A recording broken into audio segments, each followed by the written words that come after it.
Welcome back नाज़रीन। जहां पर हमारी सड़कों पर ट्रैफिक में इजाफा होता चला जा रहा है, वहीं पर साथ साथ हादसात में भी इजाफा हो रहा है। आखिर इसकी वजह क्या है, ये जानने के लिए हम चलते हैं असलम वार्डन की तरफ। बहुत शुक्रिया अली मुमताज साहब, आपसे मिलकर बड़ी खुशी हुई। माशाल्लाह, nice to meet you. Same है। एक शेर अर्ज किया है, वो अश्क बन के मेरी चश्मे तड़ में रहता है। वो अश्क बन के मेरी चश्मे तड़ में रहता है, अजीब शख्स है पानी के घर में रहता है। यकीन माने, ये जिस दिन से मैंने शेर सुना है मैंने इसे नोट कर लिया और बहुत दुख हुआ है। देखे जरा, चश्मे तड़ में रहता है, पानी के घर में रहता है। लोग पानी के घरों में रह रहे हैं और हम सड़कों के ऊपर रह रहे हैं। इतनी गर्मी, इतनी तपती धूप और इतने हाई टेम्परेचर के अंदर हम सड़क के ऊपर खड़े होकर लोगों की खिदमत कर रहे होते। हम आपके हौसले को सल्यूट करते हैं। दरअसल आपकी जो नेचर ऑफ जॉब है ना, वो है ही ऐसी, चाहे आंधी आए तूफान आए, आपको ड्यूटी वहीं पर करनी है। आपकी बड़ी मेहरबानी, आप सलूट ना करें, आप सिर्फ कदर करें, इतनी बड़ी मेहरबानी आप। मगर लोग सोचते नहीं है। आप देखें, आज तक ट्रैफिक का निजाम ठीक क्यों नहीं हो रहा? क्योंकि लोग ही नहीं समझ रहे। ठीक है। अब लोगों को इतना एहसास नहीं होता कि हम लोग इतनी गर्मी में, इतने हाई टेम्परेचर में सड़क के ऊपर खड़े हैं ट्रैफिक कंट्रोल करने के लिए। आपको गौर से देखें तो आप बड़े अजीम लोग होते हैं। हाँ जी। बहुत शुक्रिया गौरी साहब, बहुत शुक्रिया। अभी प्रोग्राम खत्म होता है तो मैंने आपके साथ एक पिक भी बनवानी क्योंकि मेरी बेगम मानती नहीं है। मैंने उसे बड़ा कहा है, नहीं इंसान है, कहती है नहीं स्टैचू बैठा होता है।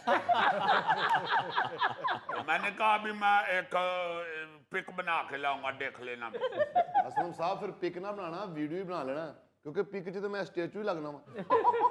ओके, अच्छा मशवरा है। अली मुमताज साहब, बात ये है कि लोग ये एहसास नहीं करते कि ये गर्मी में खड़े हैं बेचारे, पहले इनका दिमाग उबल रहा है। मोटरसाइकिल वाला आता है, इशारा तोड़ के गुजर जाता है। गाड़ी वाला आता है, इशारा तोड़ के गुजर आता है। कोई आ रहा होता है गाड़ी वाला, वो वन वे गुजर रहा होता है, वन वे तोड़ देते हैं। और कोई खोटी डेरा वाला सड़क पे अपनी खोटी डेरी लेके चढ़ा होता है। इस तरह फिर रहे होते हैं जैसे इस सड़क की रजिस्ट्री इनकी जेब में है और उस पे इनके वालिद साहब का नाम लिखा हुआ है। सर जी, काट आप भी नहीं करते। हम मोटरसाइकिल वालों को हर चौक में देख के आप खड़ा कर लेते, गाड़ी वालों को देख के तो आप उफ तक नहीं करते। गलत गलत, बिल्कुल गलत। मैं गाड़ी वालों को भी रोकता हूँ। अली साहब, अब गाड़ी वाले जो है वो ऐसे चेज ची करके गुजर जाते हैं। अब मैं उनके आगे आगे ऐसे हाथे फैला कर खड़ा होकर गाड़ी के नीचे आ जाऊं? रोकते हैं, जो बंदा रुकता है उसको रोकते हैं, वरना जो गाड़ी वाला निकल जाए हम फौरन वायरलेस पे अगले वार्डन को बता देते हैं। उसको कहीं ना कहीं पकड़े हो जाता है, ऐसी कोई बात नहीं है। मगर आप लोग तो दूसरों के साथ आप मटका ना लगाएं, फौरन कहना शुरू हो जाते हैं असि गरीब आदमी है, साढ़े टेटा जोड़ चल रहा है। यार गरीब आदमी, गरीब आदमी, गरीब आदमी जब मर्जी कानून तोड़ ले। असलम भाई वो बिल्कुल ठीक कह रहे हैं। आप हमेशा मोटरसाइकिल वालों को ही रोकते हैं, मैंने कभी भी गाड़ी वालों को रोके हुए नहीं देखा।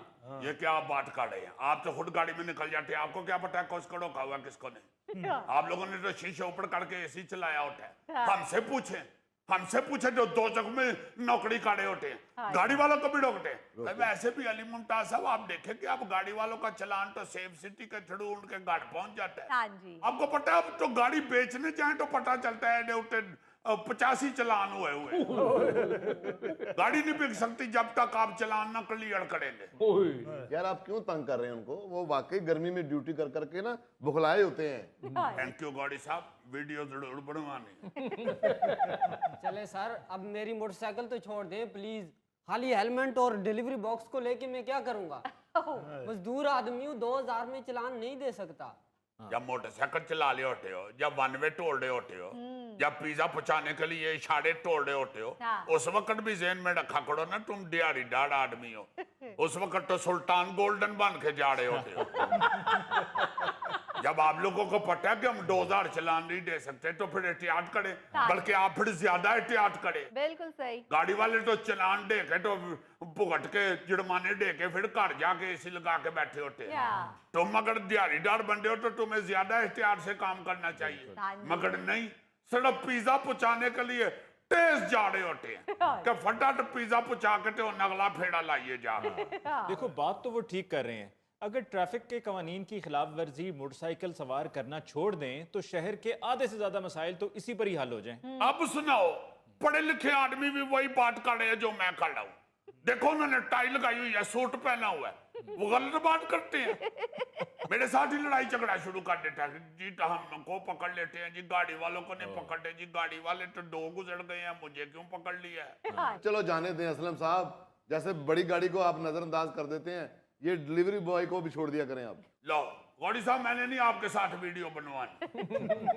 ओ जी, जब मैंने चौक क्रॉस किया तो इशारा येलो था, लेकिन ये कहते हैं कि रेड हो गया है, तो इस बात पे इन्होंने मुझे रोक लिया है। अब अगर टाइम से मैं डिलीवरी ना पहुंचाऊं, लेट हो जाए, वो पिज़्ज़ा ठंडा हो जाता है, वो फिर लेने से इनकार कर देते हैं। तो जिस तरह तुम इशारे तोड़ तोड़ के जा रहे होते हो, पिज्जा ठंडा होने की तुम्हें फिक्र है, अगर एक्सीडेंट में तुम खुद ठंडे हो गए तो फिर क्या करोगे। देखो ये कोई जवाब तो नहीं है कि मैं देर से पहुंचा तो पिज्जा ठंडा हो जाएगा, वो लेने से इनकार कर देंगे। जिंदगी से तो बढ़कर कोई चीज नहीं है। अब तुम्हारे साथ ये बॉक्स भी होता है, तुम्हें इसको भी मैनेज करना होता है, और इसकी वजह से बाइक को और ज्यादा एहतियात से और आहिस्ता चलाना होता है। तो और क्या, अल्लाह का शुक्र करो 2000 में जान छूट रही है, वरना वजीर आला साहबा ने जो 100 नकाटी इस्लाहत पेश कर रही है ना, वो उसके बाद 2000 में जान नहीं छूटनी। तुम्हें पिज्जे की पड़ी हुई है। एक्सक्यूज मी बेटा, इस बॉक्स में पिज्जा लार्ज है स्मॉल है? गोगे पिज्जा स्मॉल ही है, उस पे सांप लार्ज बैठा हुआ है। भाई ये जो पंजाब हुकूमत की तरफ से 100 नुकाती इस्लाहात का आगाज किया गया है, इसमें जुर्मानों का इजाफा होने लगा है। लग पटा जाएगा इनको। जी। वो तो उन्होंने कहा है सड़कें भी सारी ठीक करे, ताकि कोई ये बहाना भी ना करे कि आगे अचानक खड्डा आ गया था, मुझे ब्रेक लगानी पड़ गया, इसलिए मेरा एक्सीडेंट हो गया। बड़े बड़े कमाल बहाने होते हैं इनके पास। अली साहब आपको क्या मालूम, बल्कि आप खुद भी बहाने लगाते ही होंगे। नहीं, मैं ट्रैफिक के असूलों के मुताबिक गाड़ी चलाता हूँ। देखे, हर पढ़ा लिखा आदमी कानून के मुताबिक सड़क के ऊपर गाड़ी चलाता है। तो वो पढ़ा लिखा बंदा चलाता है ना, मैं पढ़ा लिखा तो थोड़ा ही हूँ। तो भाई पढ़ना था ना, क्यों नहीं पढ़े? कमजोरी की वजह से नहीं पढ़ा। किताब खोलता था ना तो उसके ऊपर गिर जाता था। शरारती बच्चे एकदम किताब बंद करते थे तो इसका साह बंद हो जाता है।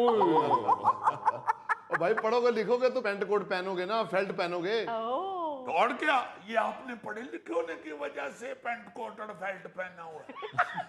लो, आपकी पढ़ाई कहती है कि पागल है इसलिए पहना हुआ है। एक्सक्यूज मी, आपकी बातों में पिज्जा बिल्कुल ठंडा हो जाएगा। लो, तो गोगे यार सेगमेंट तो खत्म हो लेंदे, पिज्जा गर्म करा लेंगे। वेलकम बैक नाज़रीन। जहां पर हमारी सड़कों पर ट्रैफिक में इजाफा होता चला जा रहा है, वहीं पर साथ साथ हादसात में भी इजाफा हो रहा है। आखिर इसकी वजह क्या है, ये जानने के लिए हम चलते हैं असलम वार्डन की तरफ। बहुत शुक्रिया अली मुमताज साहब, आपसे मिलकर बड़ी खुशी हुई, माशाल्लाह। Nice to meet you. Same है। एक शेर अर्ज किया है, लो। वो अश्क बन के मेरी चश्मे तड़ में रहता है, वो अश्क बन के मेरी चश्मे तड़ में रहता है, अजीब शख्स है पानी के घर में रहता है। यकीन माने ये जिस दिन से मैंने शेर सुना है, मैंने इसे नोट कर लिया और बहुत दुख हुआ है। देखे जरा, चश्मे तड़ में रहता है, पानी के घर में रहता है। लोग पानी के घरों में रह रहे हैं और हम सड़कों के ऊपर रह रहे हैं। हाय हाय हाय। इतनी गर्मी, इतनी तपती धूप और इतने हाई टेम्परेचर के अंदर हम सड़क के ऊपर खड़े होकर लोगों की खिदमत कर रहे होते। हम आपके हौसले को सलूट करते हैं। दरअसल आपकी जो नेचर ऑफ जॉब है ना, वो है ही ऐसी, चाहे आंधी आए तूफान आए, आपको ड्यूटी वहीं पर करनी है। आपकी बड़ी मेहरबानी, आप सलूट ना करें, आप सिर्फ कदर करें, इतनी बड़ी मेहरबानी आप। मगर लोग सोचते नहीं है। आप देखें, आज तक ट्रैफिक का निजाम ठीक क्यों नहीं हो रहा?